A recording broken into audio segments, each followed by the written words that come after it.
আমি তো এবারে হিরোর মতো চুলের ছাড় দেবো। আরে এইখানে তো অনেক হিরোর মতো চুলের ছাট আছে, কোন ছাটটা দিবি বল তুই? আমি তো ওই হিরোর মতো চুলের ছাটটা দেবো। ঠিক আছে রাজু তুই চ।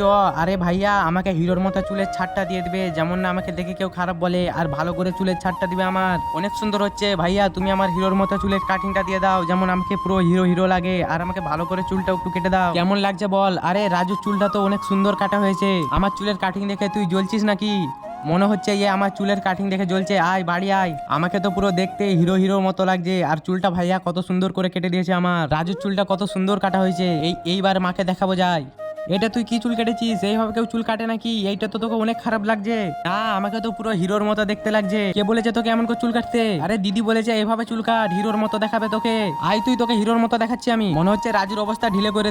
এই ছবি দুটোর মধ্যে যদি তোমার বাবাকে বেছে নাও, তাহলে ভিডিওটাকে লাইক এন্ড চ্যানেলটাকে সাবস্ক্রাইব করে যাও। আর না যদি করো, তাহলে জানবো তুমি তোমার বাবাকে ভালোবাসো না।